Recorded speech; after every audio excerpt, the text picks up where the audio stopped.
Hello student, कैसे हैं आप सब। आई होप आप सब ठीक होंगे। आप देख रहे हैं नंबर वन स्टडी चैनल अम्बो एजुकेशन।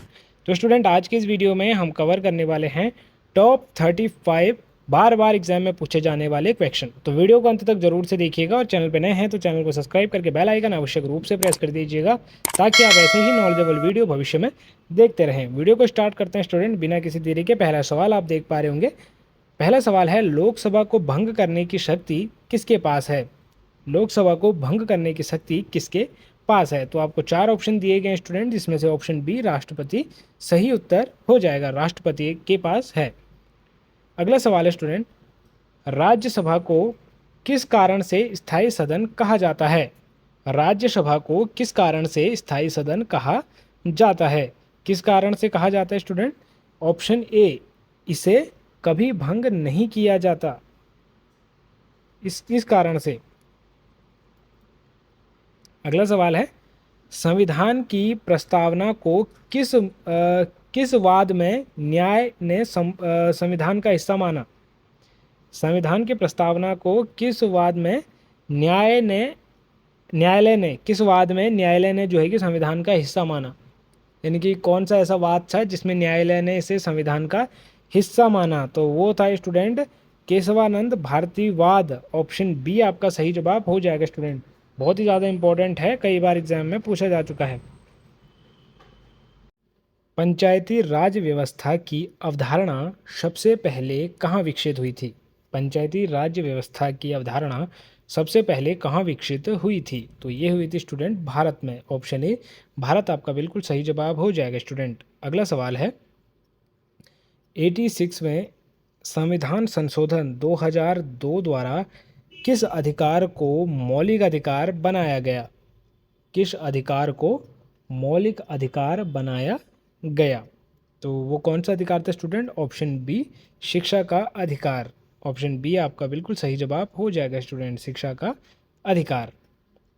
अगला सवाल है स्टूडेंट, भारतीय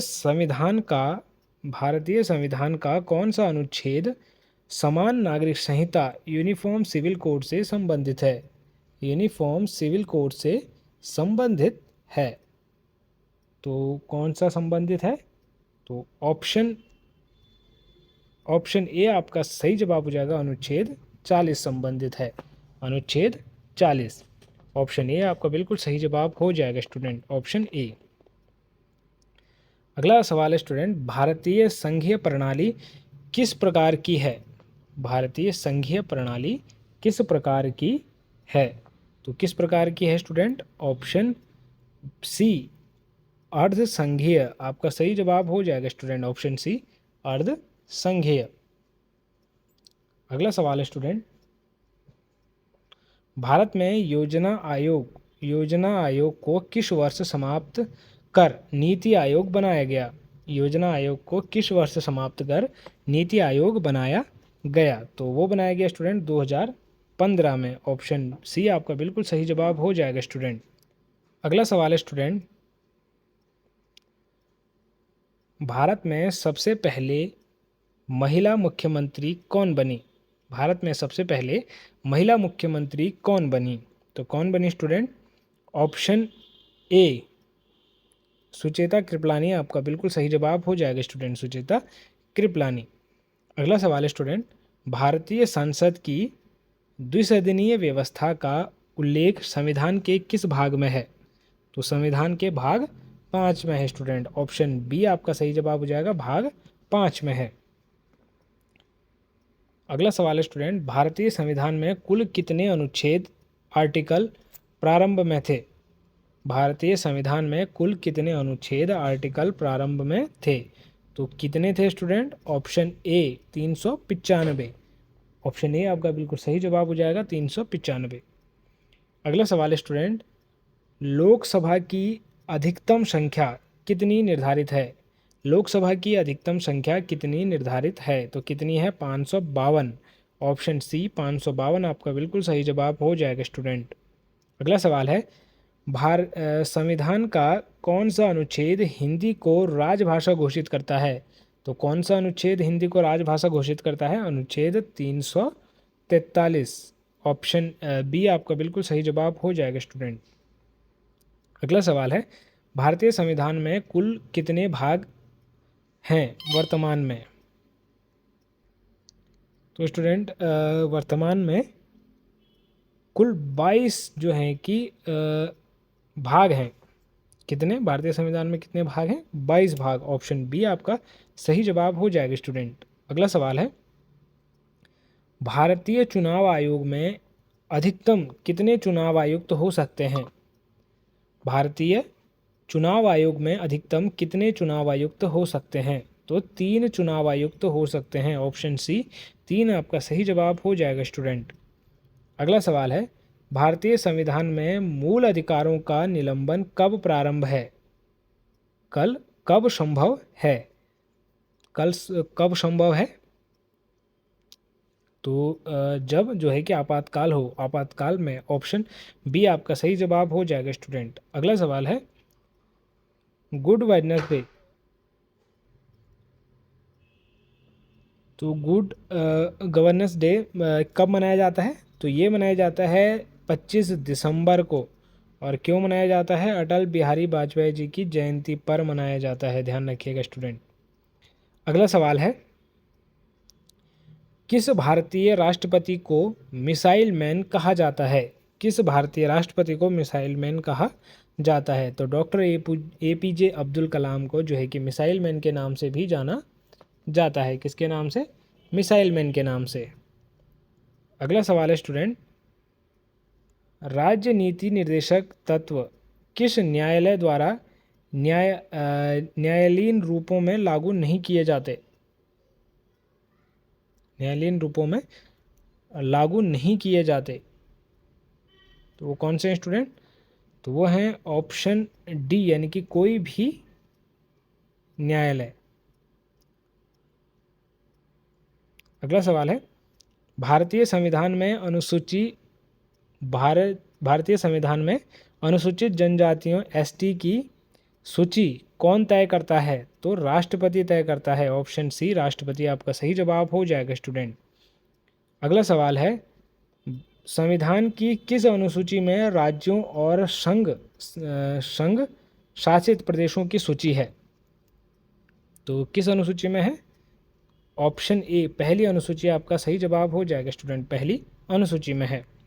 अगला सवाल है स्टूडेंट, भारतीय संसद में अनुपूरक मांग किसके लिए लाई जाती है? तो किसके लिए लाई जाती है?